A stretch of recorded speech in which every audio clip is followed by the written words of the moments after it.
Good evening, everybody. My name is Aanya Shroff, and my topic for today is being your true self.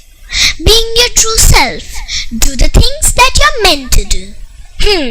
What does that exactly mean? Let me explain this better. Albert Einstein once said, "Everybody is a genius, but if you judge a fish by its ability to climb a tree, it will live its whole life believing that it is stupid."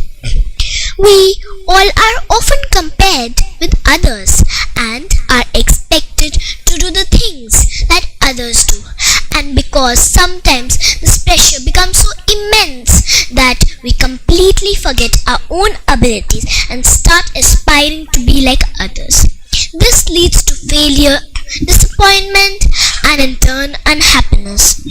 Why do people want to be somebody else? Well, you may have all heard of the saying, grass is always greener on the other side.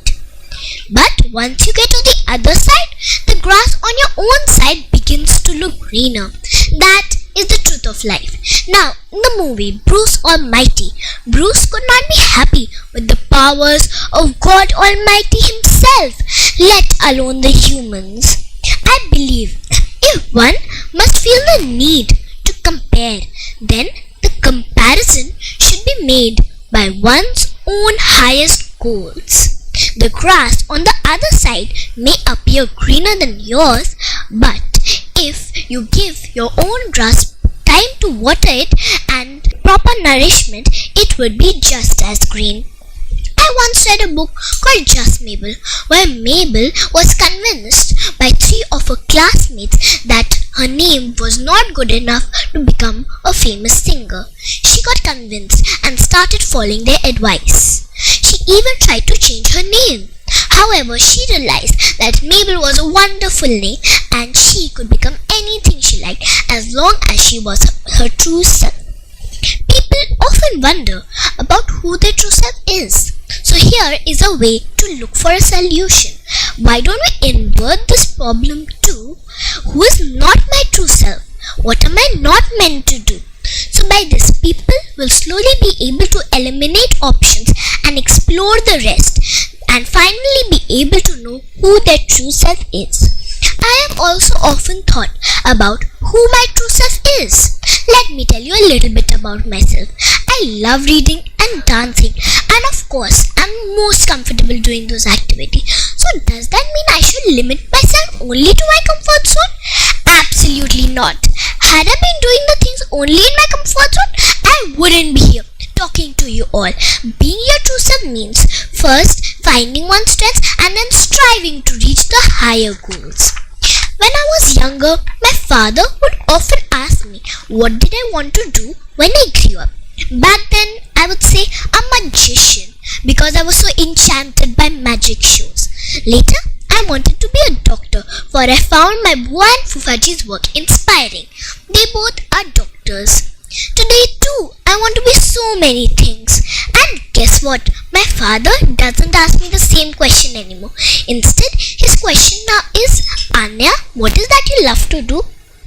This makes me happier because eventually one's career should not be chosen out of social pressure, but it should be driven out of one's passion. Life is all about learning from one's failures. Imagine a potato. If you simply peel it and eat it, it will be tasteless. But if you cook it or even fry it in hot oil, it will definitely taste better. Now, if you add some seasoning to it, its taste will improve by leaps and bounds. The analogy I'm trying to draw here is that experiences, positive or negative, season us.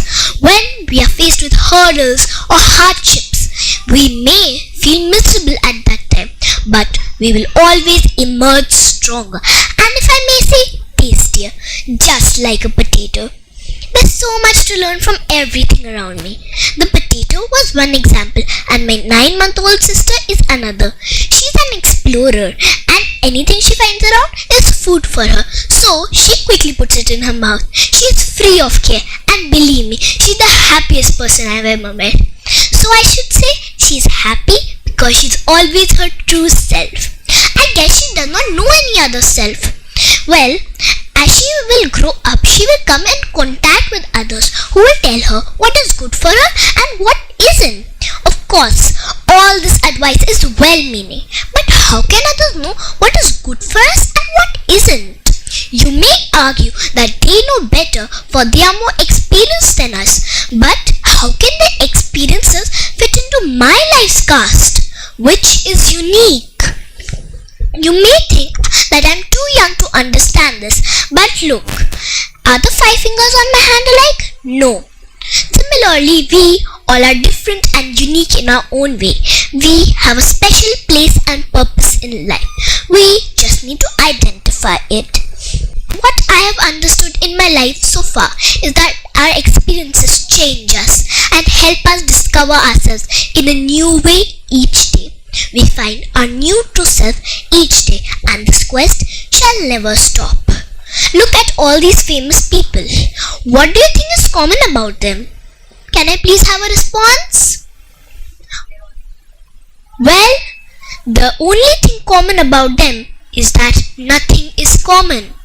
They are all successful because they have been able to identify their true selves and passion. So with this thought, I'd like to leave you all.